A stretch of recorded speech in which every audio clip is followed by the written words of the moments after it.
Merci, professeur. Bonjour à tout le monde. Moi, c'est Pascal Tezangui. Je suis administrateur du projet au sein de l'association expertise congolaise pour la prévention et les contrôles des infections. Je suis à Bukavu, en RDC. Merci beaucoup. Merci.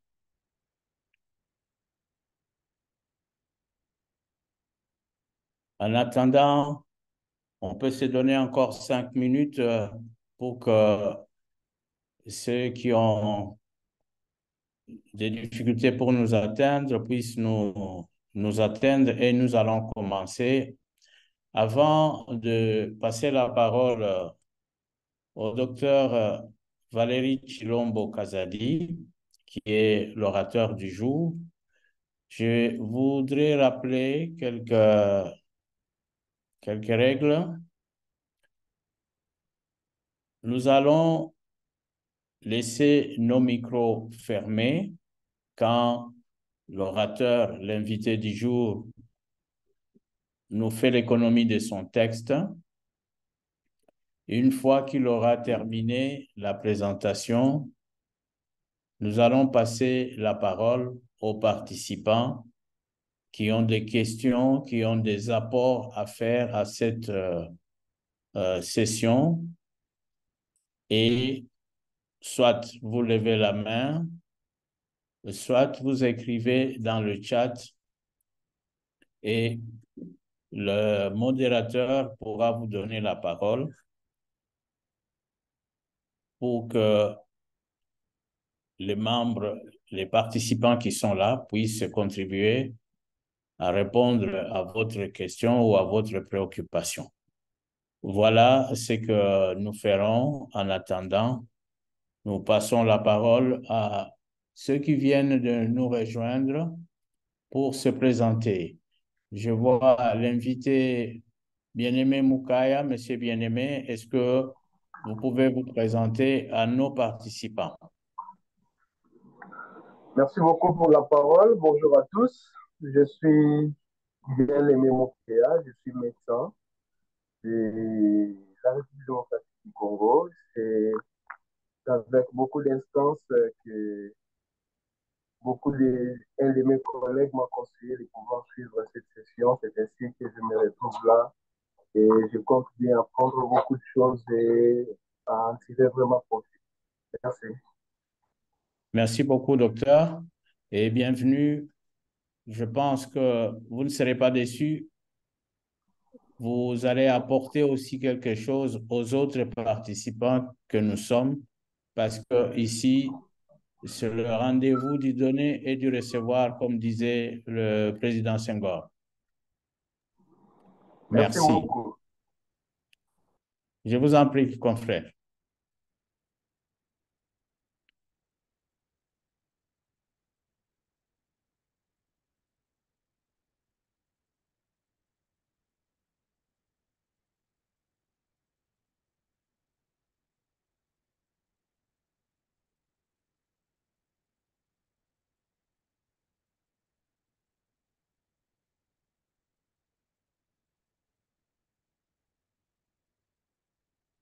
Docteur Kazadi, est-ce que vous pouvez essayer le partage d'écran de votre communication?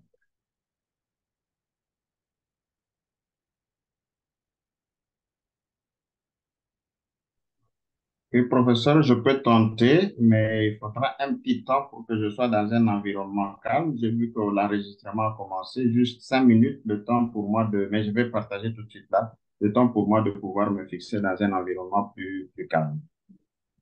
Merci Merci. beaucoup.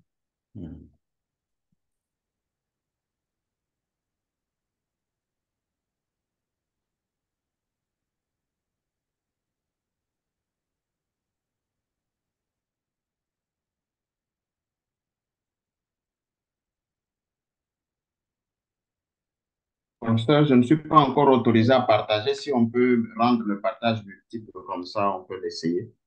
Non, monsieur Pascal, pouvez-vous mettre co-host, monsieur Valérie, docteur Valérie? Et aussi, Monsieur Valérie, ne vous en faites pas. Merci. Merci. D'accord, merci. Je vais lui mettre aussi quoi.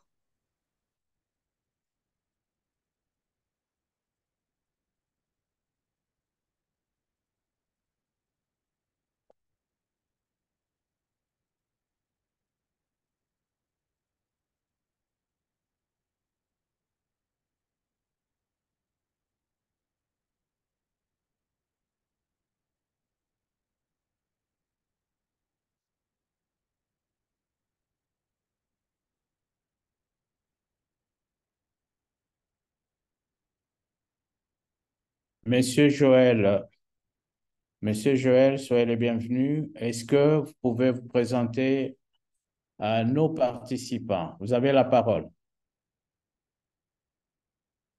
Je pense que c'est maintenant d'activer son micro, il n'entendait pas. Et c'est maintenant il peut entendre. Et aussi, je vois que M. Gracius, Jérôme, nous a aussi rejoint. OK. Monsieur Glacius, est-ce qu'il y a moyen de vous présenter à nos participants?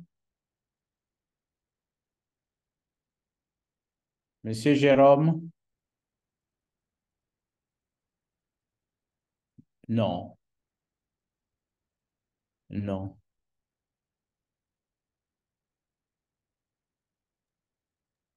Monsieur Joël, je pense il peut nous entendre. Monsieur Joël, bonjour. Oseya Toko. S'il vous plaît, Le monsieur, micro est fermé. monsieur Conan. Vous nous suivez? Vous Oui, pouvez vous présenter. oui. Je voulais d'abord signaler quelque chose. C'est le professeur seul qui peut permettre au docteur Valérie de partager l'écran. Oh, désolé. Pour ce blabla, est-ce que vous pouvez faire clic droit sur, euh, sur euh, euh, vous pouvez faire clic droit sur Docteur Valérie et vous allez voir qu'il y a co-animateur ou co-host. Clic droit sur son image.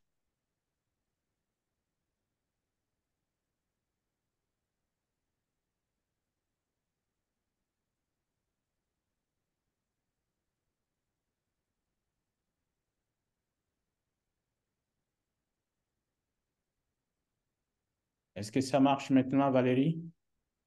C'est bon, ça marche. Au centre, je vois M. Eric Moussindiwa qui nous a rejoint. Monsieur Eric, si vous nous entendez, vous pouvez vous présenter aux participants. Merci. Oui, merci. Bonjour à tous. Je Bonjour. suis...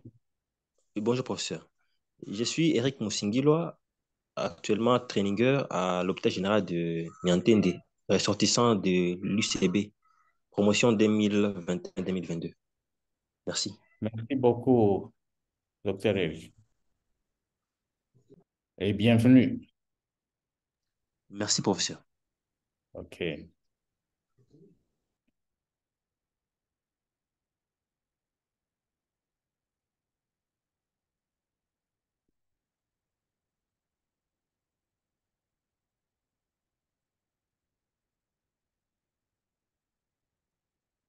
Chers participants, encore une fois, bon après-midi. Je suis heureux d'ouvrir cette session et nous allons passer la parole à l'orateur du jour, Docteur Kazadi. Docteur Kazadi, un membre qu'on ne présente plus, compte tenu du nombre de présentations qu'il a déjà effectuées sur cette plateforme et la plateforme de ICANN. Je pense que nombreux d'entre nous le connaissent. C'est un médecin de formation. Il a une maîtrise en sciences. Et aujourd'hui, le docteur Kazadi, un homme de terrain, il va nous présenter les résultats de ses recherches sur la tuberculose. Et nous sommes nombreux à croire que les leçons tirées des résultats de ces travaux pourront encore renforcer notre désir d'apprendre et pourquoi pas la possibilité d'accroître nos possibilités de prévention et de contrôle des infections autour de nous et dans nos familles, sur les lieux de travail, ainsi de suite. Et à ce mot, je voudrais passer la parole au docteur Valérie pour qu'il nous fasse l'économie de son exposé. Docteur Valérie, vous avez la parole.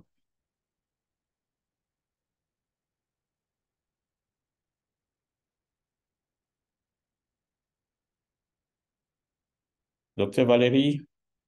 Merci bien, professeur.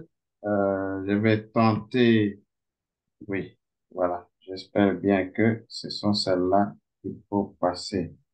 Un instant, je vais vérifier quelque chose. Alors, chers collègues, bon après-midi et bienvenue donc à cette session. Merci, professeur, pour le temps que vous nous donnez. Ce sera un peu une présentation assez exceptionnelle parce que je vais présenter une partie, d'abord l'introduction de ce que nous pensons en termes de discussion ensemble et après, je vais retirer les slides et nous allons avoir une discussion avant de pouvoir présenter les résultats. Donc, ce sera un peu atypique par rapport à ce qui est habituel, parce que nous aimerions bien discuter ensemble par rapport à tout ce que nous avons acquis, pour voir aussi si cela nous permet de pouvoir nous asseoir dans ce que nous faisons comme science, oui ou non, et cela nous permettrait de pouvoir gagner. Pourquoi avoir choisi cette méthode? Eh bien, parce que d'habitude, nous passons souvent en maître pour pouvoir enseigner, mais alors que, en principe, c'est un partage d'expérience tel que nous l'avons et ce que nous faisons habituellement. Et nous allons essayer ensemble de pouvoir discuter d'abord des réalités de terrain, hein, au milieu avant de pouvoir présenter donc les résultats. Donc, j'aimerais que nous puissions avoir ce style-là et nous allons présenter les résultats et une autre discussion va venir après. Je vais essayer de partager mon écran et de cette façon-là, nous allons commencer la première partie de la présentation. J'espère que je suis bien audible. Vous êtes suivi, si vous pouvez mettre en diaporama, voilà, vous y êtes. Merci beaucoup, chers collègues et nombreux. Nous sommes là pour pouvoir partager une expérience par rapport à ce que nous avons fait. Eh bien, l'intitulé de notre présentation de cet après-midi, c'est la réaérosolisation et survie dans un environnement poussiéreux du Mycobacterium smegmatis et un substitut du Mycobacterium tuberculosis. Quelle perspective pour la prévention et le contrôle des infections? Eh bien, quand nous disons quelle perspective, c'est par rapport à la recherche elle-même, mais en réalité, il y a certaines choses que nous faisons déjà.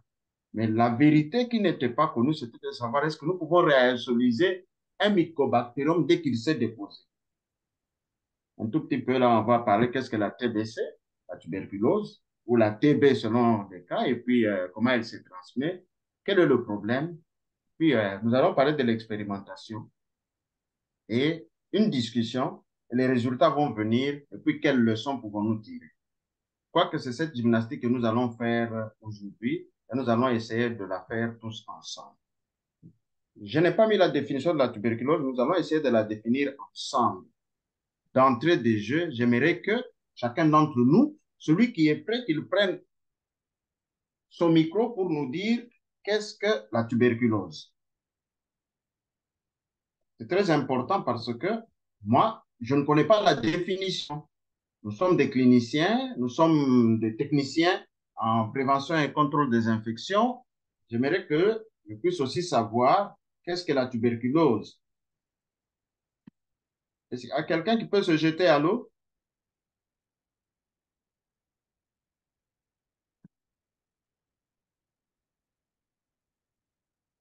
Professeur, est-ce qu'on m'entend? Oui. Quelqu'un peut se jeter à l'eau, ouvrir son micro et se jeter à l'eau. Vous êtes suivi, docteur. Alors, nous sommes à l'écoute. Peut-être que vous avez interrogé. Non, c'est juste une question pour savoir qu'est-ce que la tuberculose.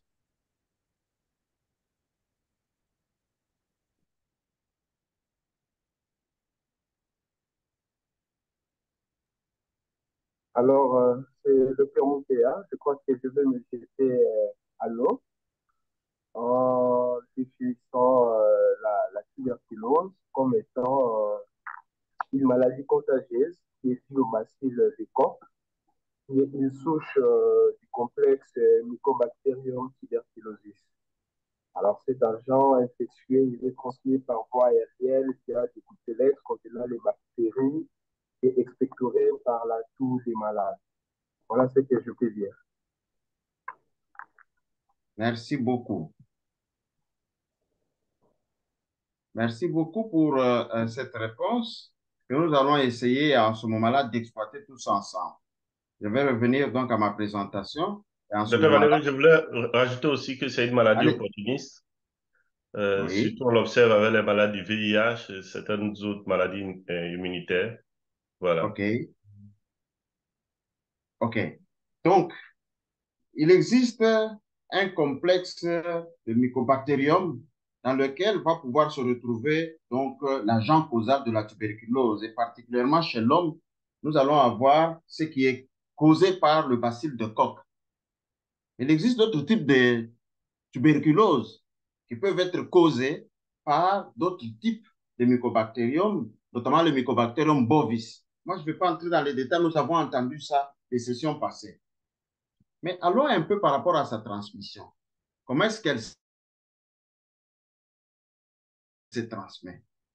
Généralement, on dit, bon, elle se transmet par une toux d'une personne qui est infectée. En ce moment-là, elle va produire des gouttelettes qui resteraient suspendues et qui peuvent se déposer progressivement sur les surfaces, des fois même sur la literie. Et sur les armoires, on peut avoir cela, mais elles peuvent être transportées à distance. Elles peuvent être inhalées par une autre personne. Alors, autant parler un peu de ça, parce que cette théorie que nous avons ici peut nous dire beaucoup de choses.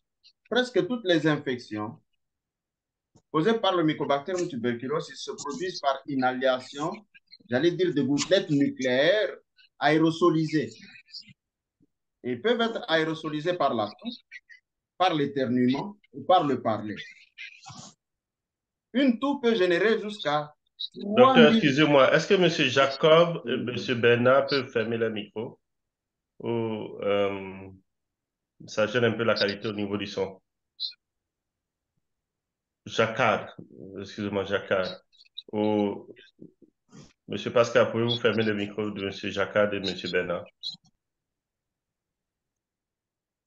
Alors, je disais que la toux peut générer jusqu'à 3000 gouttelettes nucléaires infectieuses. Parler pour 5 minutes peut aussi produire le même nombre. Je dis bien parler pour 5 minutes. Chanter pendant 1 minute et éternuer aussi peut produire bien plus que cela. Un seul éternuement peut générer 106 bacilles et en libérer jusqu'à 40 000 gouttelettes. Ça, c'est les théories qui nous sont données. Un noyau de gouttelettes, si on peut appeler les gouttelettes nucléaires, ne contient pas plus de 3 bacilles. Ça, c'est tout petit, c'est tout petit. Ils sont si petits qu'ils peuvent rester en suspension dans l'air. Et en théorie, on sait qu'une gouttelette nucléaire peut suffire pour provoquer une infection.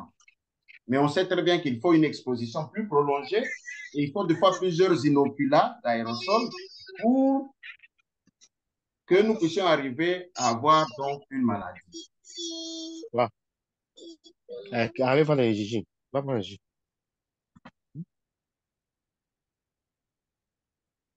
C'est gentil de pouvoir fermer les micros pour ne pas détériorer donc cette qualité de... Je crois que notre discussion va se présenter ici par rapport à la PCI lorsque nous allons nous rencontrer par rapport aux discussions. Alors, c'est pas par là. Alors, nous, dans notre travail, nous avons tenté de répondre aux questions suivantes. Parce que ça se transmet de cette façon-là. Nous avons fait le choix d'un germe qui, lui, est à croissance rapide. Le Mycobacterium smegmatis. Il a beaucoup de similarités avec le Mycobacterium tuberculosis. Alors, puisque nous nous posons la question, nous avons éternué, cela est tombé sur la literie, cela est tombé sur la table, cela est tombé sur l'armoire. Rappelez-vous que nous venons de dire que ça peut rester suspendu pendant longtemps en l'air. Puisque ça peut rester longtemps suspendu en l'air, qu'est-ce que nous pouvons en ce moment-là avoir? C'est que ça peut se déplacer à de grandes distances pour aller contaminer les gens à distance.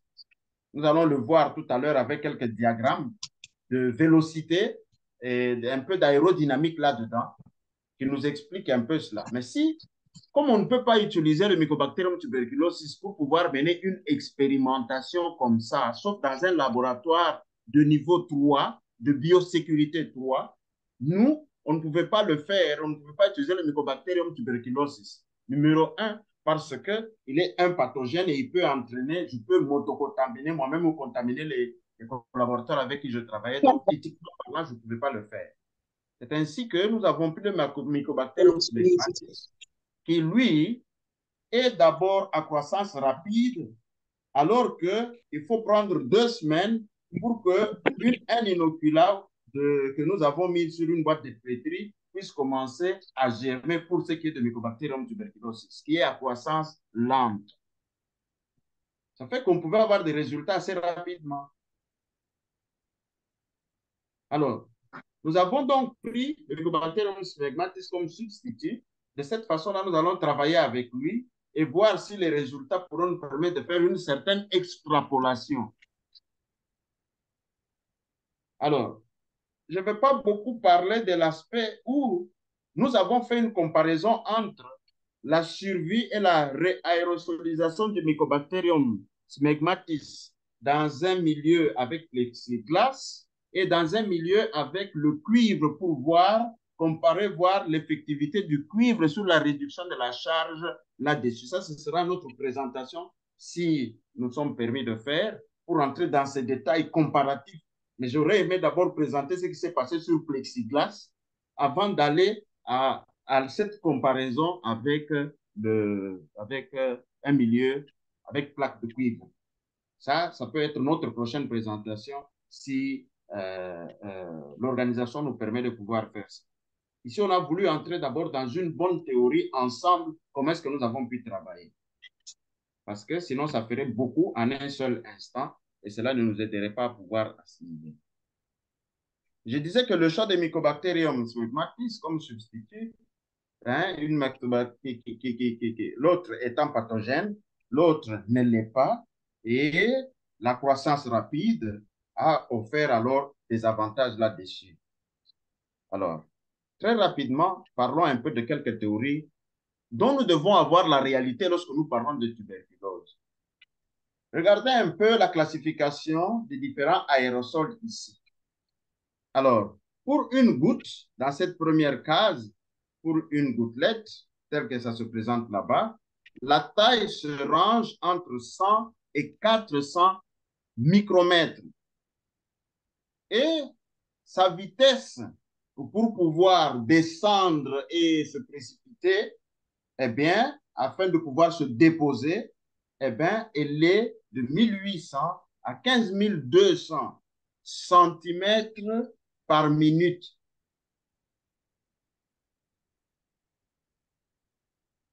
Et pour ce qui est de la poussière, dont la taille va de 1 micromètre à 100 micromètres, à ce moment-là, nous avons la vitesse, la vélocité pour pouvoir se déposer, nous avons 18 à 1800 cm par minute.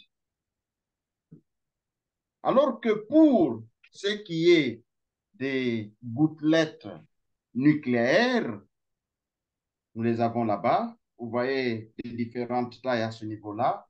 La vitesse est de 0,2 pour ce qui est de la taille de 1 à 10 micromètres. la vitesse est de 0,2 à 18 cm. Donc, quand on regarde au fur et à mesure que la dimension diminue, la vitesse de déposition, la vitesse de décantation pour aller sur une surface est diminuée. Donc, les gouttelettes qui pèsent lourd et de grosse taille vont se déposer plus vite et beaucoup plus vite et à une distance proche de la source qui les a générées. Je ne sais pas si jusque-là, ceci est compréhensible par rapport à ce que je suis en train d'expliquer. On va passer à un diagramme qui va nous permettre de pouvoir davantage comprendre cela. Je vais essayer de mettre un diagramme. Oh, je m'excuse. Je vais essayer de mettre un diagramme et ce diagramme va nous permettre de comprendre ce que ça veut dire. Alors, regardons tous ici en bas. D'abord au-dessus, quand on regarde la taille, on a les premières qui sont carrées, les premières particules qui sont carrées ont la taille de 3 micromètres, alors que les deuxièmes qui sont rondes ont une taille de 10 micromètres. Considérant que la source de production est à l'origine des axes ici, si nous pouvons dire, et en le prenant du dessus et dans leur progression dans le temps et dans leur chute, nous partons de gauche à droite, nous réalisons que ceux qui sont lourds et de taille plus grande vont se déposer les premiers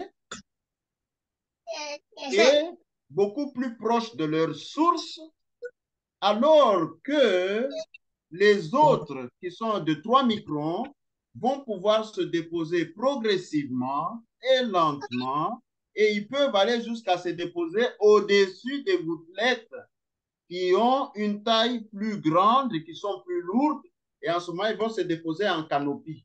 Ils vont pouvoir se déposer au-dessus des autres.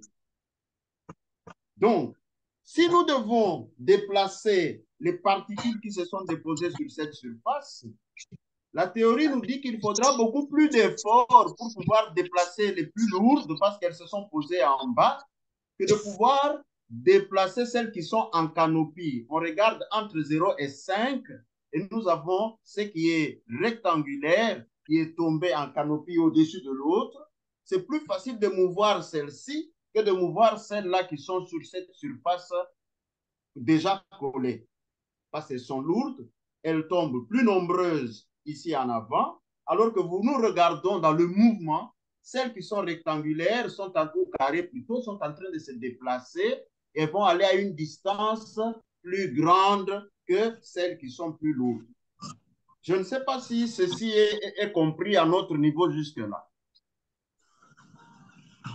C'est interactif, s'il vous plaît, chers collègues. Si cela n'est pas compris, cela importe plus pour que je puisse essayer de pouvoir le faire comprendre beaucoup mieux et nous comprendrons le principe sur lequel nous avons travaillé pour essayer de pouvoir avoir quelques résultats. Je pense que c'est compréhensif. Merci beaucoup. Cela étant, allons maintenant. Donc ici, lorsque nous avons de la poussière, rappelons-nous tout de suite que dans la transmission de la tuberculose, il y a des gouttelettes. Et ces gouttelettes-là, comme la poussière, peut servir de véhicule de transport pour le Mycobacterium tuberculosis. Et je précise que des gouttelettes de liquide qui sont produites ou humides qui sont produites, avec le temps, dans un environnement qui est un environnement sec ou chaud, ces gouttelettes peuvent aussi commencer à diminuer de taille par l'effet d'évaporation. Je ne sais pas si je me fais comprendre. Ces gouttelettes-là qui sont produites dans une enceinte donnée, pendant qu'elles sont en train de se déplacer, peuvent subir l'effet de diminution de taille et d'allègement et peuvent ainsi donc rester aussi suspendues pendant longtemps si cette taille-là est diminuée. Elles peuvent être portées loin.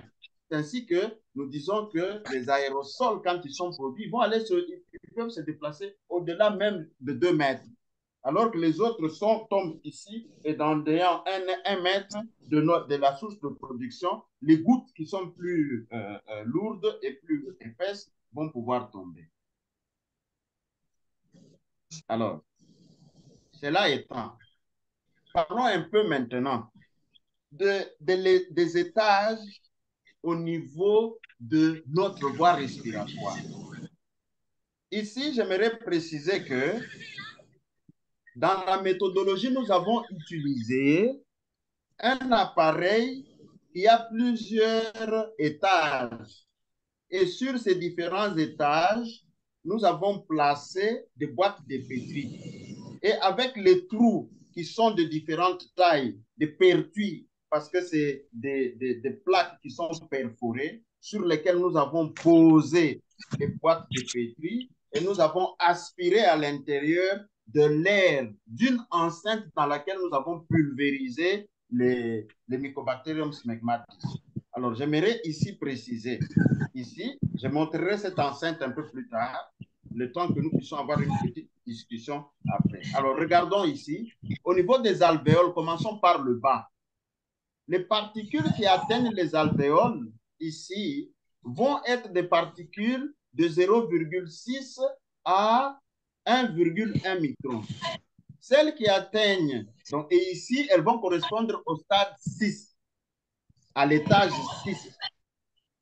Tandis que, et l'étage 6, je spécifie ici, correspond donc aux particules de petite taille qui atteignent les alvéoles. Et nos étages pour l'appareil d'échantillonnage de l'air a aussi ici des étages et des boîtes de pétri ou des plaques qui vont être reprises comme cela. Je montrerai un peu quelques images. Donc ici, au stade 5, nous avons au niveau des bronchioles terminales ou des branches terminales, nous avons 1,1 à 2,1 microns. Au niveau des branches secondaires, donc en partant ici du dessus, comme vous le savez, de la cavité nasale, nous avons le pharynx, nous avons la trachée avec les branches primaires, les toutes premières, puis les branches secondaires, et puis nous avons les branches terminales et enfin les alvéoles. Vous savez très bien que ici, les terminales sont des bronchioles. Alors, à ce niveau ici aussi, la déposition des particules suivant la taille, ce qui fait qu'au niveau de la cavité nasale, les particules de gros calibre vont être retenues. Vous les voyez vous-même ici, nous sommes à 7 microns et au-dessus. Puis au niveau du pharynx, nous sommes à 4,5 jusqu'à 7 microns. Et au niveau de la trachée et des branches primaires, nous avons 3,3 jusqu'à 4,7.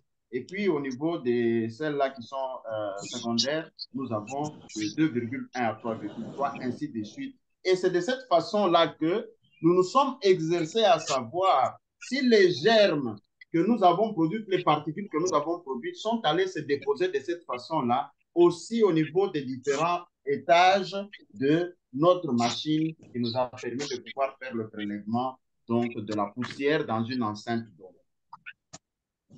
Alors, nous allons continuer. Voici comment se présentait notre boîte. Regardons un peu ici, je vais expliquer. Peut-être que l'image n'est pas très claire, mais je vais tenter peut-être lorsque je vais faire la présentation pour mettre peut-être des éléments assez détaillés. Voici ici notre enceinte qui a été construite de plexiglas. Et ici, nous avons un gant en caoutchouc qui nous permet de pouvoir manipuler ce qui est à l'intérieur et nous introduisons notre main là-dessus par là. Si nous regardons très bien ici, nous avons des boîtes de pétri qui se retrouvent par ici. Qu'est-ce que nous faisons? Ici, au-dessus, il se trouve une valve qui nous permet de pouvoir aspirer ici de la poussière à l'intérieur de cette enceinte et d'amener à la machine qui est ici en bas, de ce côté-ci. Et ici, nous avons une entrée ou une ouverture qui nous permet de pouvoir nettoyer et dégager tout ce qui est à l'intérieur. Alors, ce que nous avions mis ici à l'intérieur lors de la deuxième phase de l'expérimentation, parce qu'elle s'est faite en deux phases, la première phase sans la plaque de cuivre, c'est dans la deuxième phase, dans la première phase, et puis dans la deuxième phase avec plaque de cuivre pour essayer de pouvoir, en ce moment-là, comparer les deux.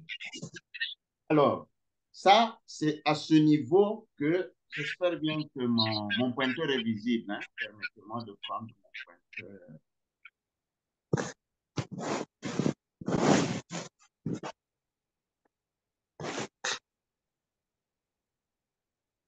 me semble qu'il n'est pas disponible. Bon, cela ne dérange pas. Je vais essayer de pouvoir continuer. Mais vous voyez quand même mon curseur, là où il est en train de se mouvoir. Allô, professeur? Est-ce que mon curseur est visible? Il est visible. OK. Alors, au-dessus maintenant, vous avez vu si je vous ai montré par où je faisais l'aspiration pour pouvoir retirer ce qui était mis ici dedans. Et ici au-dessus se trouve une valve par laquelle j'ai dû nébuliser, j'ai dû faire la nébulisation du Mycobacterium smegmatis utilisant le respirateur que nous avons ici, que nous avons utilisé durant Covid. Un respirateur, rappelez-vous que lorsque nous mettons les patients sous assistance respiratoire avec des machines et tout ça, nous allons essayer d'introduire de l'air qui doit aller jusqu'au niveau des poumons. Et ça a été la même chose que nous avons utilisé et nous avons insufflé cela à l'intérieur et sous forme d'un nuage avec des caractéristiques pour que nous soyons sûrs que ça a des petites particules qui vont descendre jusqu'au niveau des poumons. Alors, vous allez nous demander où est-ce que nous avons trouvé de la poussière aussi fine que ça. Je dis qu'il fallait faire de l'imagination. Et cette imagination nous permettrait de pouvoir, en ce moment-là, essayer de pouvoir nous retrouver. J'ai eu la grâce d'entrer dans les plafonds chez moi à la maison et j'ai trouvé que la poussière qui était à l'intérieur était une poussière très fine. Et ce qui s'est fait que, puisque cette poussière est très fine, j'ai dû la prendre, on est allé la tamiser pour enlever tout ce qu'il y avait de mauvais et on a dû prendre cette poussière, on l'a amenée au laboratoire en granulométrie, on en a pris les différentes dimensions. Et ces différentes dimensions donc, vont pouvoir nous permettre en ce moment-là de pouvoir essayer d'agir et de trouver que cela correspondrait à ce que nous recherchons, les différentes tailles qu'on a vues, la poussière, les gouttelettes, ainsi de suite, et les gouttelettes nucléaires. Donc, c'est par ici que nous avons eu à faire descendre ici au-dessus le Mycobacterium smegmatis pulvérisé ici, et il va pouvoir retomber sur une surface, celle de plexiglas ou celle de cuivre. Alors, avec la machine, les boîtes de pétri que vous voyez ici qui ont été mises dans la machine, nous avons aspiré à ces différents échelons et nous avons amené dans un incubateur. Et nous avons fait ce prélèvement lorsque nous avons aérosolisé à l'intérieur pour déterminer un peu les différentes concentrations. Nous avons pu, des éléments préliminaires, là, finalement, avoir la concentration qui va être mise sur une boîte de pétri. Et on a dû amener à l'incubateur et voir s'il y aura de pousse ou de repousse des germes là-dessus.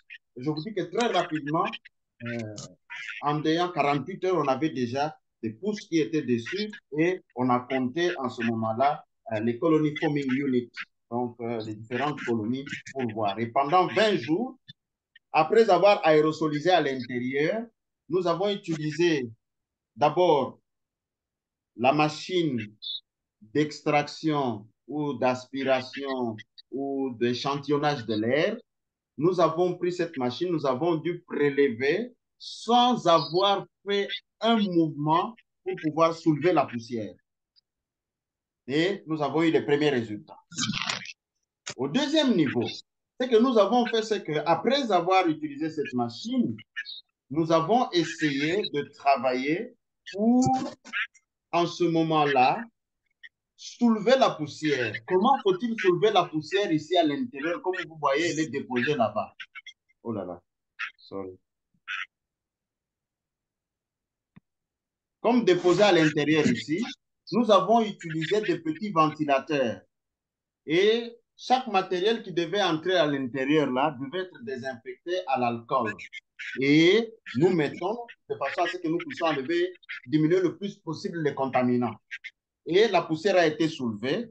Nous avons fait le prélèvement après quelques heures pour voir comment est-ce que le niveau de concentration en bactéries était en train de diminuer dans cette enceinte.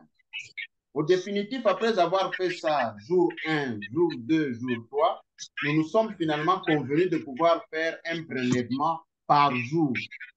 Donc, nous soulevions de la poussière, nous faisons le prélèvement Et cela nous permettrait à ce moment-là de pouvoir essayer d'avoir les résultats pour voir si le mycobacterium allait pousser sur les différentes surfaces de boîtes de pétri ou de milieux de culture. J'aimerais marquer d'abord une première pause ici, telle que je l'avais bien promis, de façon à ce que nous puissions avoir une petite discussion. Qu'est-ce que vous entrevoyez par rapport à tout ceci? Parce que nous nous sommes réalisés, nous, qu'il y avait quand même ici besoin de pouvoir savoir si, et c'est ça la problématique que nous allons discuter pour voir, au cas où le mycobacterium peut être réaérosolisé, qu'est-ce que nous pouvons faire? Quelles conclusions pouvons-nous tirer? Et nous allons utiliser toutes les connaissances de PCI que nous avons utilisées. Je vais poser des questions et de façon pratique, avant de présenter les résultats, j'aimerais que chacun d'entre nous puisse dire un mot par rapport à cette situation ici, puisque nous avons le Mycobacterium smegmatis, qui représenterait un tout petit peu comme substitut du Mycobacterium tuberculosis. Si il n'est pas réaérosolisé, quelles sont les conséquences? Mais s'il est réaérosolisé, quelles seraient les conséquences? Quelles sont les mesures PCI que nous allons prendre? Parce qu'il est beaucoup mieux que nous tous puissions trouver solution à ce problème. Donc, je vais marquer la pause ici. Professeur, 2 questions sont là.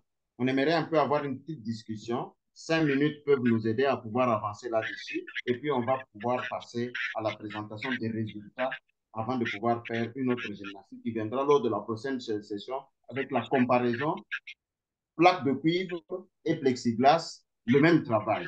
Donc, je vais marquer la pause ici et je voudrais bien que nous puissions avoir une discussion autour 1. À supposer que nous toussons et que dans notre expérimentation ici, on utilise Mycobacterium smegmatis et que les résultats sont que nous ne pouvons pas piquer la présence de Mycobacterium smegmatis. Quelle serait notre attitude par rapport à ça? Un, du point de vue clinique, et puis du point de vue de la recherche. Et puis numéro 2, si oui, nous pouvons piquer Mycobacterium smegmatis, quelle serait en ce moment-là notre attitude par rapport à la PCI et quelles recommandations nous pourrons donner? Et ça, nous allons pouvoir en discuter avec les résultats aussi après la même question. Donc, je peux marquer une pause ici et avoir une discussion de 5 ou 7 minutes autour de la chose. À vous. S'il vous plaît, Merci soyons beaucoup. actifs. Merci beaucoup, docteur Valérie. Je pense qu'il faudrait peut-être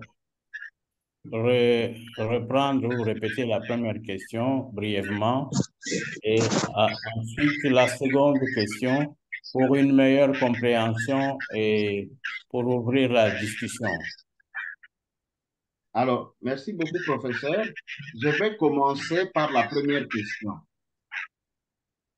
Au cas où il n'y a pas possibilité de réaérosoliser le mycobacterium, utilisons juste mycobacterium, quelles conclusions pouvons-nous tirer, nous qui sommes dans la clinique et que dans une zone poussiéreuse, nous ne sommes pas capables de réaérosoliser le mycobacterium?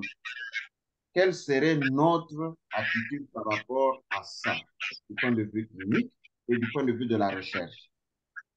C'est une ouverture, c'est une provocation pour que nous puissions essayer de travailler autour des recherches ultérieures, parce que c'est très important. Je reprends la question. Au cas où il n'y a pas possibilité et que le mycobacterium n'est pas réaérosolisé, quelle serait notre attitude clinique et quelle est notre attitude par rapport aux recherches ultérieures si les résultats disent qu'on ne peut pas réaérosoliser? Voilà la question. On va passer à la deuxième.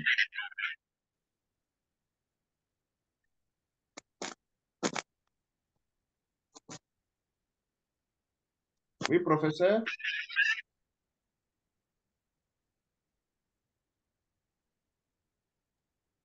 Je disais, docteur Valérie, merci pour avoir répété la question.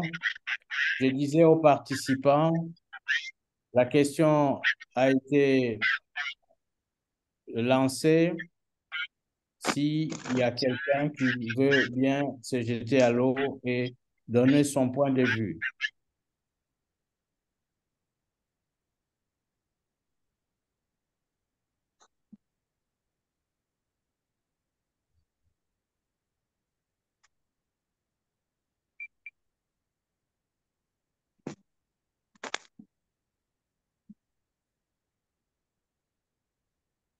Nous Est-ce attendons, que, s'il nous plaît. est-ce que parmi les participants, quelqu'un veut donner son point de vue sur la première question?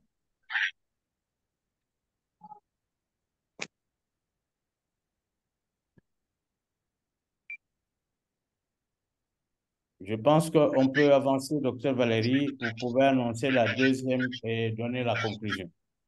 OK. La deuxième question était celle de savoir est-ce que s'il y a effectivement aérosolisation du Mycobacterium, je ne précise pas lequel, même si c'est celui-ci spermatis que nous pouvons considérer, quelle serait en ce moment-là notre attitude du point de vue clinique et quelle est notre attitude du point de vue recherche? Merci, chers participants. Voici la deuxième question. S'il y a une réponse, Aérosolisation, on si peut effectivement lever il y a la main. réasolisation, oui. Quelle est l'attitude clinique et quelle est l'attitude que nous pouvons avoir du point de vue de la recherche?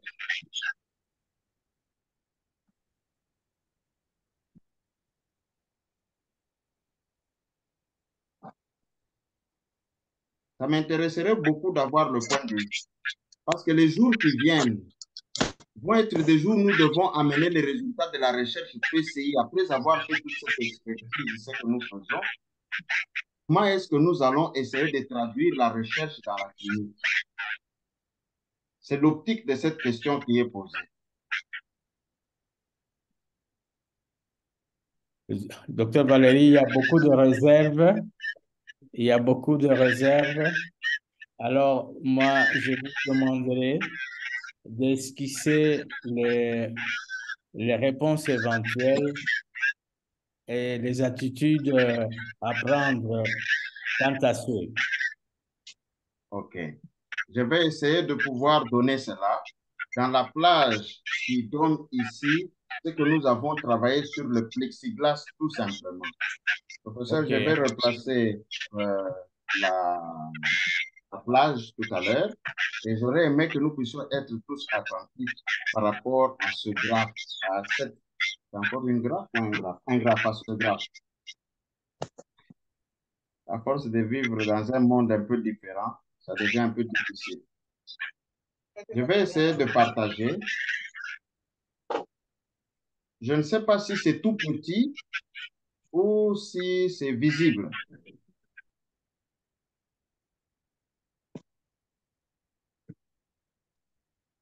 Professeur, est-ce que c'est visible? Allô? Oui, je disais que moi, je porte des lunettes, ça corrige, mais peut-être que pour les autres, c'est trop petit. Je vais essayer de faire plus grand. J'espère bien que nous allons nous y retrouver. Est-ce que ceci est assez passable? Oui, OK. oui. Alors, j'aurais aimé que chacun d'entre nous puisse avoir une attention particulière.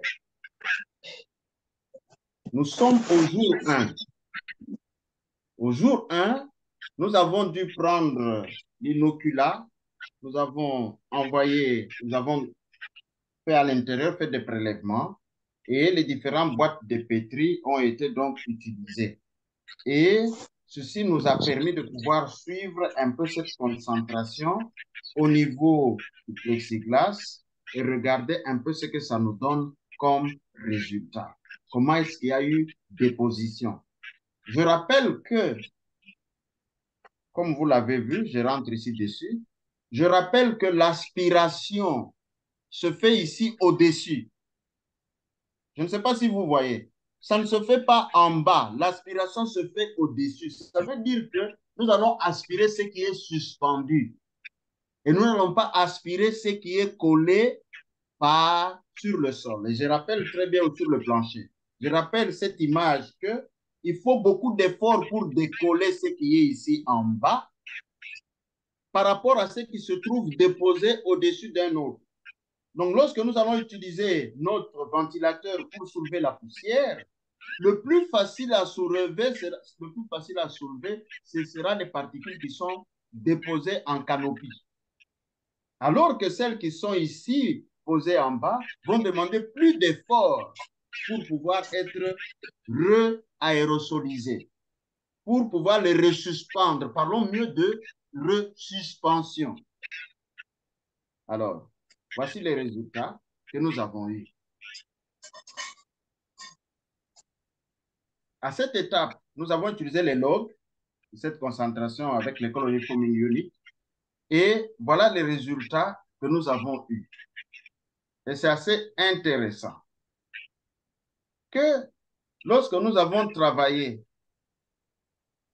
du premier jour jusqu'au 20e jour, nous étions toujours capables de pouvoir prélever, quoique la concentration était décroissante, il était possible sur les boîtes de pétri d'avoir, vous voyez très bien cette concentration, comment est-ce qu'elle est en train de diminuer de jour en jour, parce que la survie a été prouvée que oui, effectivement, le Mycobacterium smegmatis pouvait bien survivre dans cet environnement et on pouvait bien avoir ces résultats ici qui nous montrent que du 1er jusqu'au 20e jour, nous pouvons encore prendre le Mycobacterium smegmatis.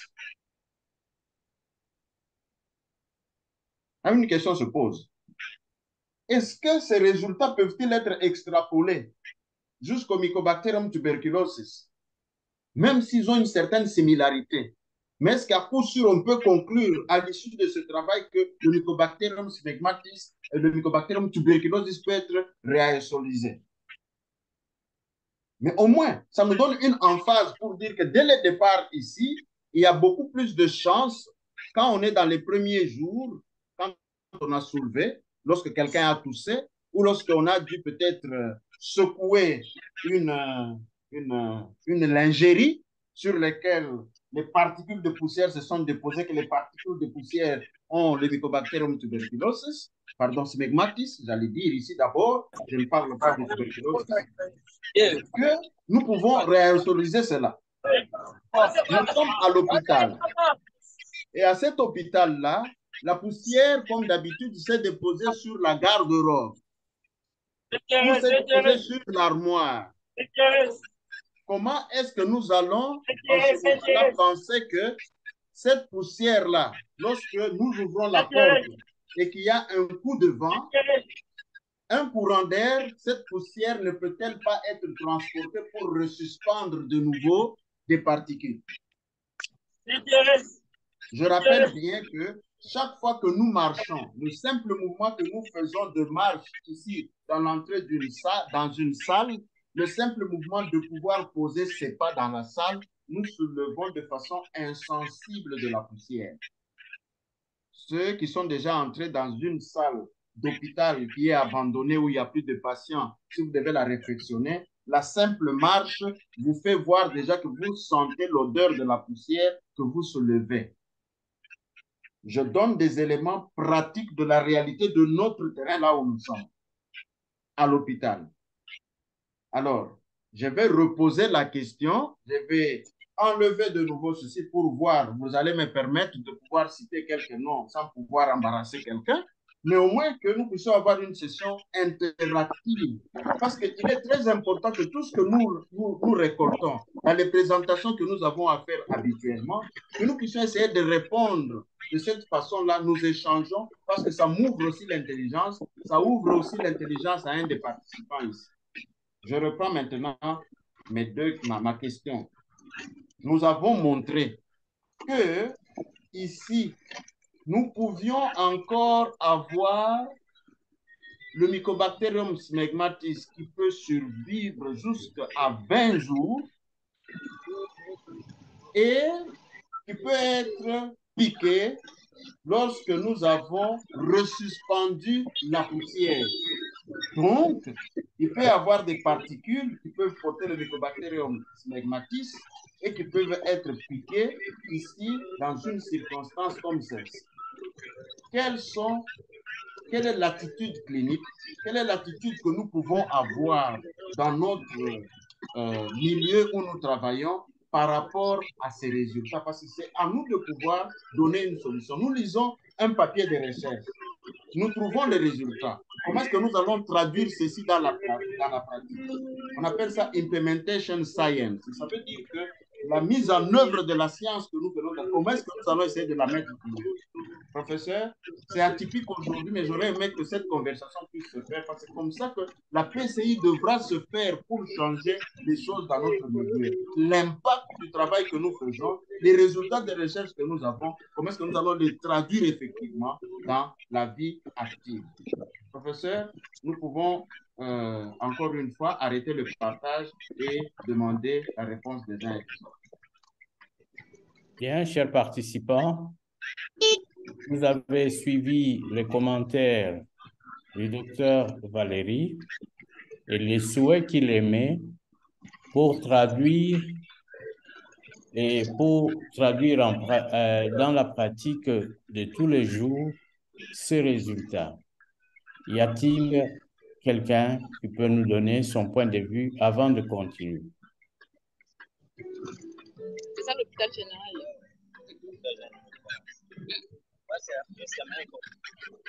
S'il vous plaît, dans la boîte fermez les micros. Fermez les micros.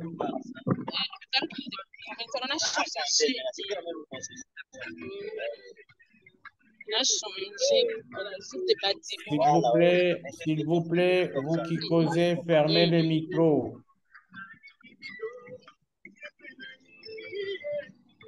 Bien, docteur Valérie, je pense qu'on peut avancer. OK. Merci beaucoup, professeur. Je vais aller à quelques éléments de conclusion parce que j'ai préféré qu'on ait cette discussion ici sans que j'ai présenté les résultats du traitement que nous avons eu avec le cuivre comparativement à ce qu'on a eu comme traitement sans cuivre. Je vais pouvoir revenir à la présentation pour pouvoir essayer de partager justement les discussions et les résultats. Parce que c'est très important pour nous. Je vais replacer ma plage pour dire ceci.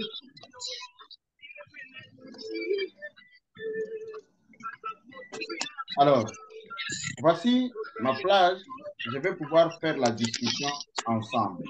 Nous avons vu, nous tous, ce que nous appelons en prévention et contrôle des infections, les précautions standards et les précautions complémentaires ou additionnelles.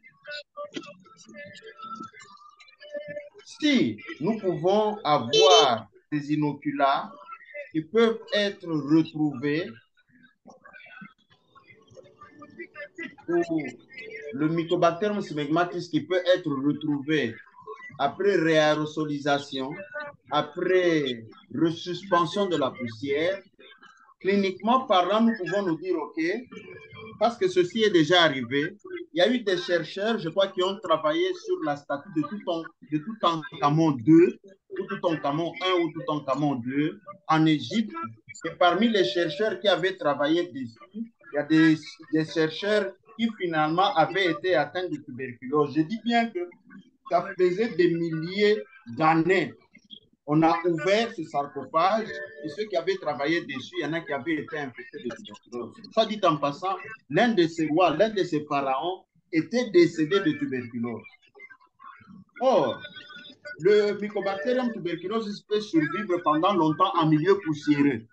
Ça, c'est connu dans les recherches. Et particulièrement, là où nous n'avons pas suffisamment de lumière et suffisamment d'aération, il peut rester pendant longtemps. Donc, du coup, les conséquences sont les suivantes du point de vue clinique. Lorsque nous nous retrouvons dans un milieu clinique, parmi les précautions standards, nous savons bien que nous avons l'hygiène du milieu avec la décontamination et la désinfection des surfaces. Donc, il nous est donc appelé à pouvoir faire le nettoyage avec un tissu humide. On ne prend pas une étoffe, on ne prend pas un chiffon qui est sec Chiffon, j'entends ici, ce n'est pas la mousse que nous utilisons. Chiffon en termes d'un vieux tissu. Hein? Le chiffon que nous utilisons pour pouvoir nettoyer, désinfecter les surfaces ou décontaminer les surfaces doit être absolument un chiffon humide. Et cette recommandation en PCI est là. Mais malheureusement, dans nos milieux cliniques, souvent nous utilisons tous ces éléments-là sans pouvoir humidifier les tocs. Ça, c'est la première conséquence. Deuxième conséquence et attitude qu'il faut avoir cliniquement, vous comprendrez pourquoi il est interdit lorsque nous sommes en train de faire les lits des patients que nous ne puissions pas secouer la lingerie. Nous n'allons pas secouer la lingerie parce que lorsque nous secouons la lingerie, cela d'ailleurs nous arrive très souvent, nous tirons le drap de lit, nous tirons la couverture du lit et nous secouons pour essayer de pouvoir avoir un alignement ou une suppression des plis. Quand nous plions la première fois, la deuxième fois, nous secouons encore pour essayer d'avoir un alignement. Cela est fortement prohibé parce que nous pouvons faire une réaérosolisation des germes en l'air et l'inhalation peut être là pour l'une ou pour l'autre ou l'un ou l'autre type de germe. Numéro 3. Comme leçon à tirer par rapport à la PCI, l'aération du milieu est très, très importante parce que lorsque nous avons le changement d'air, nous en avons parlé avant ici, ça nous permet le changement d'air par heure, le renouvellement d'air par heure dans une enceinte donnée permet de diminuer les risques d'exposition pendant longtemps à une concentration de germes qui peut être dans le milieu. D'où cette ventilation naturelle, cette ventilation mécanique peut permettre en ce moment-là de pouvoir diminuer la concentration des germes. La consistance dans le nettoyage et la désinfection nous permettent en ce moment-là de pouvoir assurer le plus possible une diminution de la concentration des germes sur les surfaces. Et cela, il faut qu'il y ait un calendrier de nettoyage qui puisse être partagé avec les techniciens de surface qui doivent être initiés à tout ceci. Conséquence, formation. Parce que qu'est-ce qui se passe? Pour nettoyer les surfaces, pour pouvoir arranger la literie, c'est souvent des assistants à qui ce travail est donné et souvent des personnes qui ne sont pas formées. Du coup, donner une formation PCI par rapport au nettoyage et à la décontamination des surfaces demanderait à être faite dans la langue locale pour permettre à ce que le vieux papa qui a été recruté puisse être aussi protégé et qu'il ne puisse pas exposer les autres avec lesquels nous travaillons. Je dis que ça a été les prémices. Et avec l'autorisation du professeur, le sujet ici pourrait revenir dans la comparaison maintenant. Et nous allons voir comment, aux différentes étapes avec le cuivre, nous pouvons réduire aussi la quantité de germes qui peut être au niveau, ici, je rentre sur ceci, au niveau des stades ici que nous avons. Ça veut dire pour ceux qui peuvent atteindre le stade 6, ils peuvent atteindre le niveau 5, ils peuvent atteindre le niveau 4, ils peuvent atteindre le niveau 3, ils peuvent atteindre le niveau 2. On regarde l'impact de la feuille de cuivre qui est mise. Et du coup, je montrerai ce qui se fait quand nous recevons le matériel. Nous ne sommes souvent pas conscients. Nous recevons souvent du matériel qui est enveloppé d'un film de plastique qui permet de protéger nos tablettes que nous avons, nos lits que nous avons d'hôpitaux, et nous les laissons comme ça tout en oubliant de pouvoir les enlever parce qu'il y a du métal qui peut être l'aluminium, qui peut être le cuivre, qui a un pouvoir de défense et de destruction, un pouvoir bactériostatique ou bactéricide selon le cas, et qui réduit la concentration des germes dans le milieu. Mais nous laissons ces plastiques-là, nous disons nous gardons ça pendant longtemps. Je montrerai des images lors de la session prochaine. Voilà un peu les leçons que nous pouvons tirer d'abord, en premier, de ce que nous avons fait comme recherche, qu'il est possible de réaérosoliser le Mycobacterium smegmatis. Et la question de savoir, est-ce qu'on peut extrapoler ça au Mycobacterium tuberculosis? Possiblement oui, mais aussi avec des limitations. Parce qu'on ne sait pas. Est-ce que ce Mycobacterium qui a été réaérosolisé, rappelez-vous que nous l'avons mis dans une machine qui va souffler à l'intérieur ici. Et le choc, le stress auquel est soumis le microbe peut faire que le microbe peut mourir, le microbe peut ralentir sa croissance parce qu'il a été soumis à un stress de pression et de vélocité très forte qu'il ne peut pas probablement aller croître. Mais nous avons prouvé pour le Mycobacterium smegmatis qu'il peut encore conserver son pouvoir germinatif ou son pouvoir de croissance.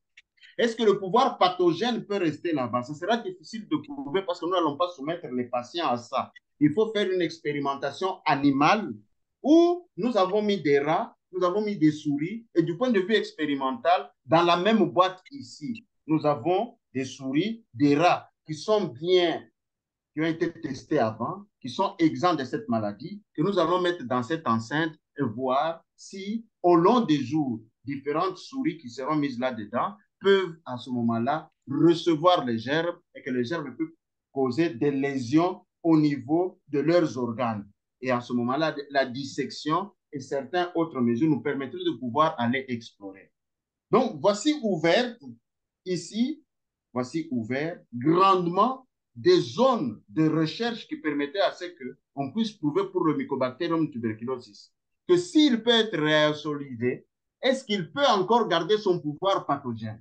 Ceci demande justement que nous, comme expertise BCI, assis autour de cette présentation de ce jour, que nous puissions essayer de travailler sur la chose.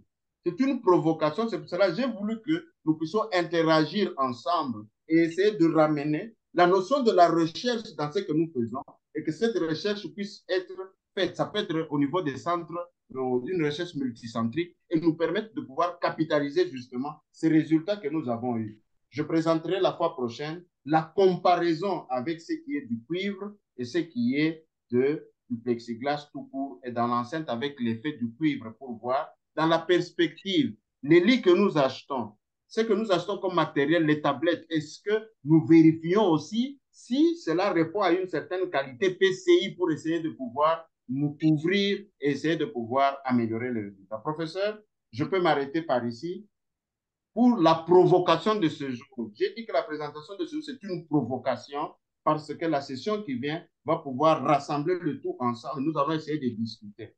Est-ce que dans nos pays, y a-t-il une capacité de pouvoir faire cette même gymnastique? Je rappelle que les Anderson Sample Machine, donc la machine que nous avons utilisée d'échantillonnage de l'air, nous n'avons pas pu l'avoir en Afrique du Sud ici. Ma superviseuse, qui a une très grande réputation internationale, a dû commander cela auprès de ses amis en Hollande. On ne pouvait pas avoir une ici, là où j'étais, probablement qu'il y en a, mais on n'avait pas peut-être d'informations. Ou s'il y en avait une se trouvait à l'université de Cape Town, alors que moi je travaille à l'université de Stellenbosch. C'était difficile de mettre cela ensemble parce qu'il faut essayer de trouver. Donc le matériel, pour que nous puissions mener l'expérimentation, devra être aussi recherché. Professeur, voici la première chose en termes de provocation de ce jour, pour qu'avec votre autorisation, si vous le voulez bien, nous puissions avoir une présentation plus approfondie avec le cuivre la semaine prochaine et la comparaison des différents résultats. Voilà pour aujourd'hui ce que nous pouvons dire et on peut passer à la discussion. À vous. Merci, Dr. Valérie, pour cette brillante présentation. Une véritable provocation aussi, mais j'annonce déjà à tous nos participants que la semaine prochaine, le vendredi prochain, nous permettrons au Dr. Valérie de présenter la deuxième partie de cette recherche pour comparer avec ce qui a été fait avant et afin de conclure sur l'ensemble de la recherche effectuée sur ce Mycobacterium. Merci pour cette présentation. Je peux dire en liminaire, vous avez encore une fois donné le goût et vous avez encore donné un modèle de présentation où vous faites intervenir le public. Et je rappelle à notre public que vous avez été le premier à introduire cela dans nos sessions, ce qui est bien. Ce qui a manqué aujourd'hui, ce sont des questions écrites où les gens pouvez répondre directement, mais vous avez voulu que ça soit direct et je pense que c'est ce qui a montré aussi l'hésitation de certains de nos participants pour se jeter à l'eau. N'empêche, ils interviendront la prochaine fois.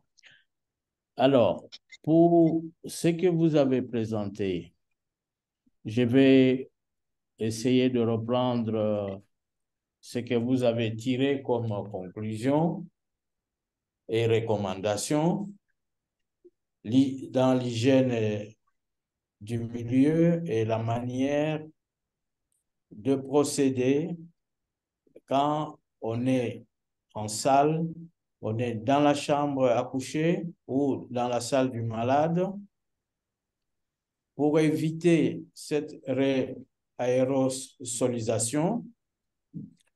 Il faut utiliser un chiffon humide pour essuyer une surface.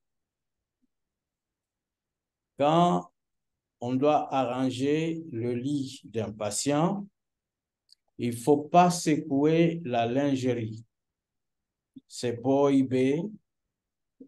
C'est prohibé. Il faut le faire de la manière à éviter de secouer le linge pour ne pas répandre cette poussière dans l'air. Le changement de l'air de façon naturelle permet de chasser les substances ou la matière qui est en suspension, dont les germes qui sont dans les gouttelettes. C'est beaucoup mieux de le faire. Donc, le renouvellement de l'air de façon naturelle est beaucoup plus bénéfique dans la mesure où il réduit la quantité de germes qui sont en suspension, mais aussi si nous combinons la ventilation naturelle plus le nettoyage des surfaces, nous allons encore décontaminer les salles et notre environnement de la meilleure de façon. Voilà, repris quelque peu ce que vous avez donné comme conclusion et en même temps recommandation dans la pratique de tous les jours dans nos structures sanitaires et pourquoi pas aussi chez nous à la maison. Ceci dit, chers participants, nous allons passer à la discussion. Je vois dans le chat, messieurs, il y a une question où un participant a demandé quelle était la place de la climatisation dans ce que vous venez de dire et ce que vous venez de donner comme recommandation. Docteur Valérie.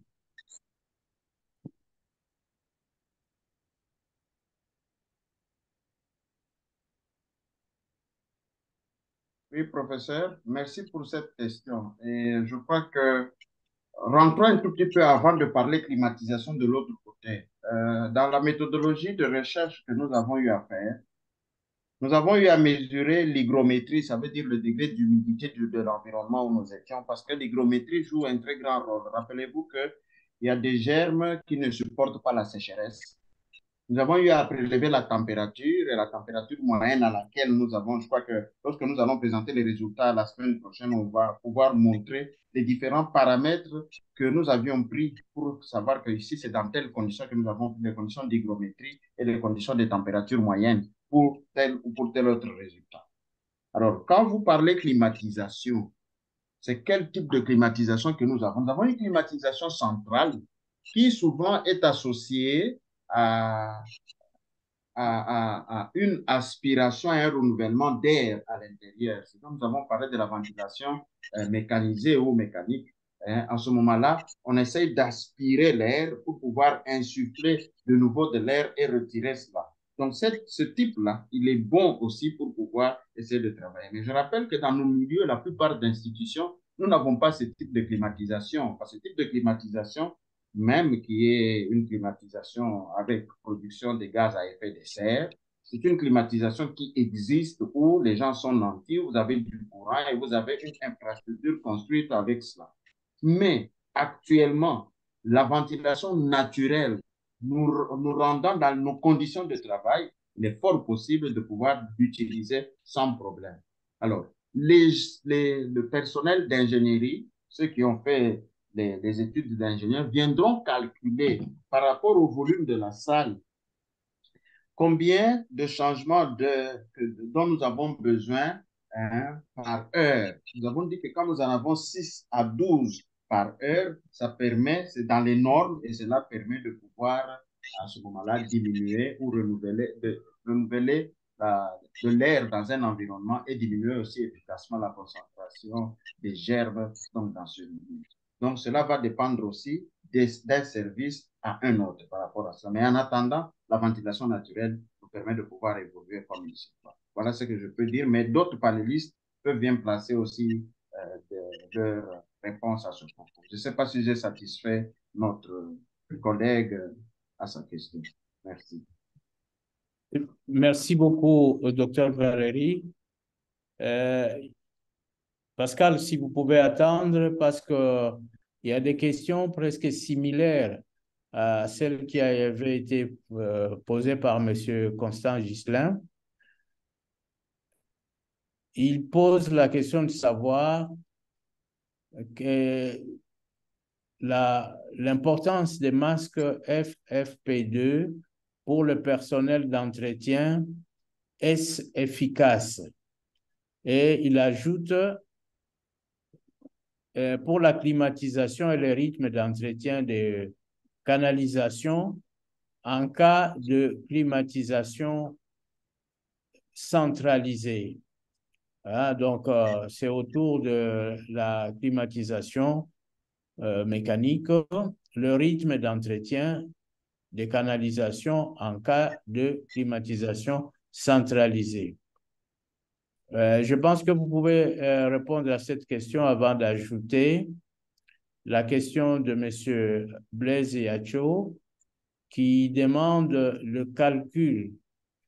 Est-ce possible d'avoir le calcul du renouvellement d'air dans une salle?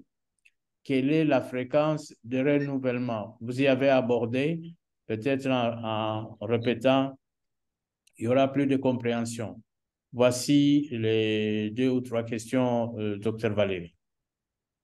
Merci beaucoup, professeur. Chers collègues, je crois que la fréquence, nous avons dit 6 à 12 changements.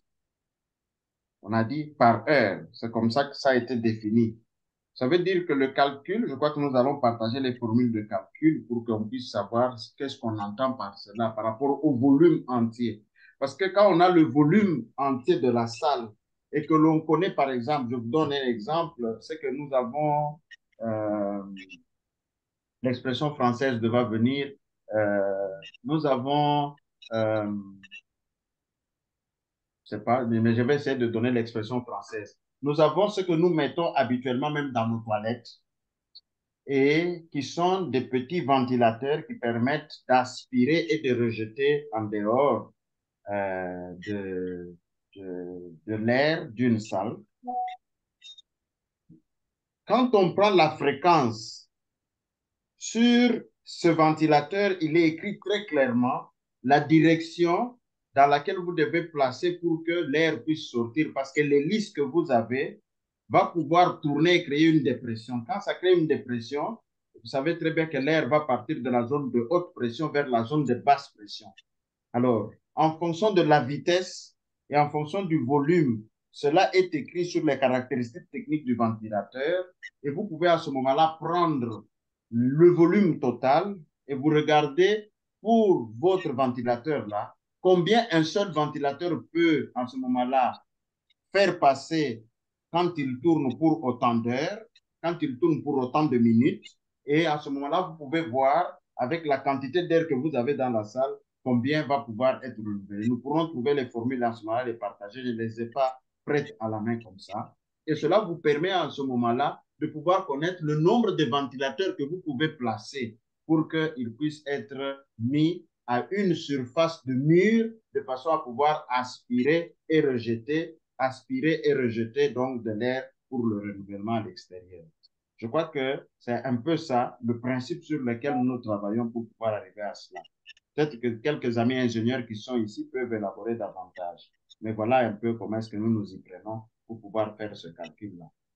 Et la performance de chaque ventilateur est très, très importante. Je rappelle que ce ne sont pas nos ventilateurs que nous avons ici, que nous mettons dans une salle pour pouvoir tourner. Ceux-là sont prohibés. Ce que nous utilisons à la maison, ce genre-là, ils soulèvent de la poussière dans la salle et peut aussi arriver à pouvoir amener dans une direction donnée les germes vers le personnel soignant. Le masque FFP2, FFP3 peuvent-ils être utilisés par les techniciens de surface? Nous entrons dans un domaine hautement de médecine du travail et de protection du personnel de santé. Pourquoi eux n'auraient-ils pas droit à cela dans un environnement donné? Rappelez-vous que tout est fonction du risque. Tout est fonction de l'évaluation du risque. Tant qu'ils se retrouveront dans leur travail, il a été évalué qu'ils sont exposés à ceci, à ceci, à cela, ils ont droit à ces masques-là lorsqu'ils sont exposés à ce type de risque, par exemple de tuberculose. Ils viennent pour nettoyer cette salle-là. Ils ont droit à cela. Et là, dans la médecine du travail, d'obligation, le stock qui est au niveau du service doit aussi servir à eux qui viennent dans ce service-là. Parce que très souvent, dans les styles que nous avons et auxquels nous sommes habitués, eux sont considérés comme étant personnels de santé de deuxième classe. Non. Ils sont aussi personnels front line. Donc, ils sont aussi d'appoint et avant parce que c'est eux qui viennent pour pouvoir nous aider à nettoyer l'environnement du patient. Ils ne peuvent pas être exposés et ne pas être protégés. Voilà ce que je peux répondre autour de cela. Merci bien, professeur. Merci, docteur Valérie. Je pense que les participants qui ont posé ces questions, qui avaient des préoccupations quant à ce, ont trouvé satisfaction. Monsieur Pascal, vous aviez levé la main. Voudriez-vous poser votre question? À vous la parole. Ok, merci beaucoup. Je félicite d'abord le docteur Valérie pour cette exposé si brillante. Alors, ma question est de savoir, bon, nous avons vu ces études, ces expériences ont été menées dans un laboratoire. Alors, je voulais savoir si ils n'avaient pas tenu compte parmi les paramètres s'ils pouvaient aussi mener les études dans l'air ambiant. Parce que là, nous voyons qu'apparemment, il y a des paramètres qui sont contrôlés quand on mène une étude dans un laboratoire. Est-ce que dans un environnement ambiant, par exemple à l'heure, dans la route, sur la route plutôt, est-ce qu'il n'a pas des paramètres qu'il a aussi mesurés là-bas ou il compte mesurer pour comparer euh, les résultats qu'on va obtenir au laboratoire et les résultats qu'on va aussi obtenir à l'air libre? C'était ça ma question. Merci. Je suis très heureux de cette question-là parce que c'est effectivement la chose qui se passe. Ça dépend, c'est possible de faire ceci au laboratoire et c'est possible aussi de le faire en milieu clinique.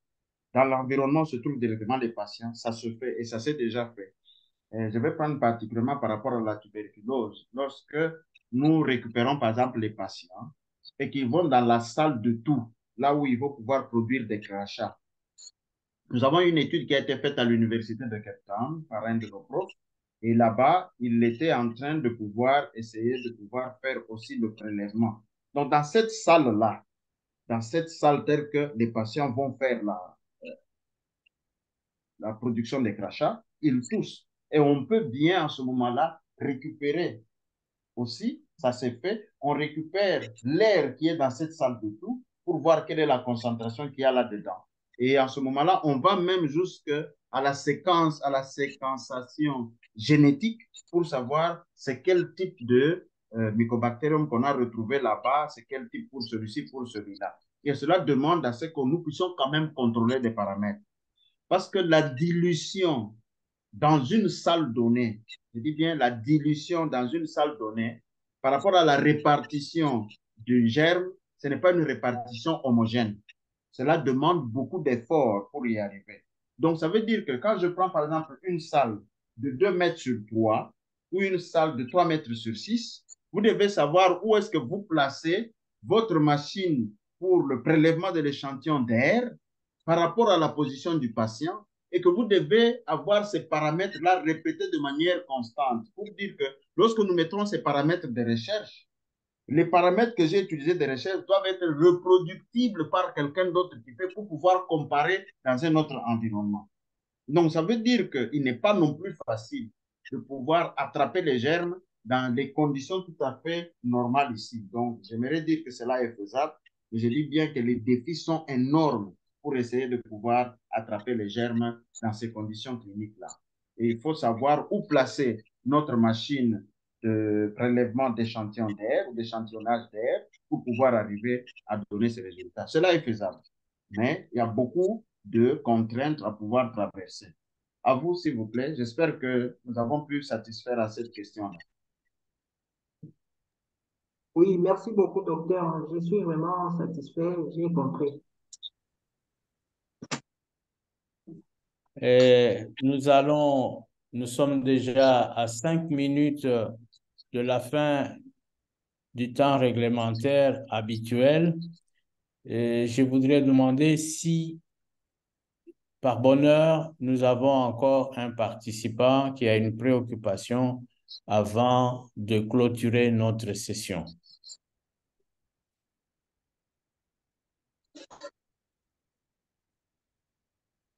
Je pense que... Professeur, moi j'ai une préoccupation parce que OK. la fois prochaine, ça va être un échange vraiment, s'il vous plaît, un échange interactif.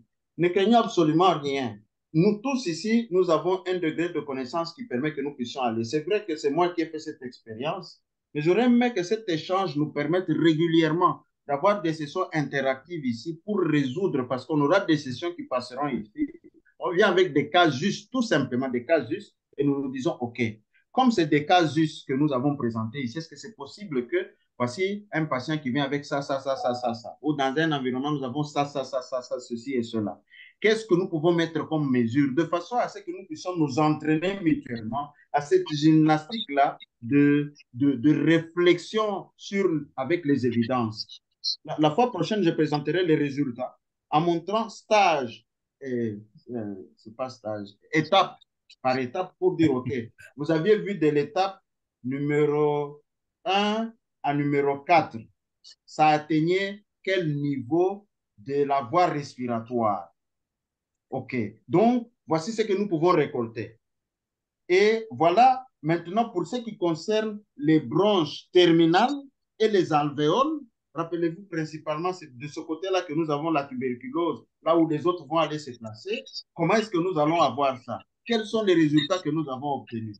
Donc, ça a été provocateur ici, de façon à ce que nous puissions rentrer dans cet échange de discussion. Les résultats vont être donnés de nouveau, étape par étape, en montrant sur plexiglas pour ce niveau-là, du niveau 1 au niveau 4 et puis du niveau 5 au niveau 6 pour que nous puissions voir à tel étage de la voie respiratoire, voilà quand même que nous avions pu encore récolter, qu'on avait le risque de pouvoir transmettre les germes et l'inhalation de ces germes-là peut aller jusqu'au niveau des alvéoles. Professeur, c'est une provocation, ça nous permettrait un peu d'avoir une gymnastique un peu différente qui permet à ce que nous puissions avoir cette interaction. Je dis et je vous remercie. Merci beaucoup, docteur Valérie. Monsieur Ghislain est revenu à l'attaque en demandant, nous savons tous que la lumière a un impact sur le mycobacterium. Est-ce que vous avez tenu compte de ce paramètre dans le travail que vous avez fait? Merci beaucoup. Je n'ai pas eu à travailler sur ce paramètre particulièrement. J'ai travaillé dans les conditions d'un bureau normal où nous nous retrouvons. Ça veut dire que à l'université de Stellenbosch, nous avons pris une chambre Et dans cette chambre, nous avons posé notre caisse à la lumière de, on dit room light, à la lumière de chambre. Et en ce moment, nous avons travaillé dessus. Mais revenons sur la lumière. Et la lumière dont on parle ici, c'est assez spécifiquement avec l'intervention des ultraviolets, avec la lumière solaire qui entre et qu'on a des ultraviolets qui permettent quand même de pouvoir agir. Ce paramètre, je ne l'ai pas exploité. Je dois être sincère avec vous, je ne l'ai pas exploité. Par contre, j'ai dû exploiter la température et l'humidité. Ça, c'est des éléments qui ont été amenés là-bas. Mais je n'ai pas joué sur ces paramètres, je n'ai pas joué sur les conditions comme étant variables. Il faudra aussi tout de suite le dire. Donc, je l'ai pris dans les conditions naturelles de chambre, sans manipulation des paramètres en ce qui concerne l'hygrométrie et en ce qui concerne la température. Je n'ai pas eu à manipuler ça. Par contre, j'ai eu à faire un prélèvement au fil des jours en prélevant les conditions expérimentales tout simplement et en ne les manipulant pas. Voilà ce que je peux répondre pour ça. Merci. Merci beaucoup, docteur Valérie, pour cette brillante session. Nous pensons que la semaine prochaine, nous serons encore nombreux pour suivre le reste de cette expérimentation qui nous apprend beaucoup de choses et surtout qui est traduite en termes pratiques de tous les jours. Comment nous pouvons faire le lit, comment nous pouvons nettoyer les surfaces, avec quels moyens pour éviter de remettre les germes qui sont dans la poussière et qui peuvent contaminer nous-mêmes et contaminer les autres.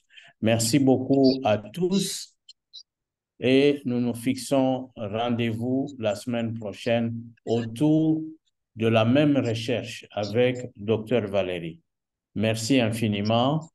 Je remercie Monsieur Conan pour le travail qu'il fait. Je remercie Madame Kanika de Eco India qui nous permet de vous atteindre là où vous êtes. En tout cas, infiniment merci. Je salue le prof Baizire qui était avec nous dans cette session. Et à vous tous, je vous demande à tous les horizons où vous vous trouvez, bonne soirée chez vous. À plus. Merci. Merci, Bonne soirée à tout le et à monde. plus. Au revoir. Plus. Merci. Merci. Merci beaucoup. Merci beaucoup. Merci, docteur.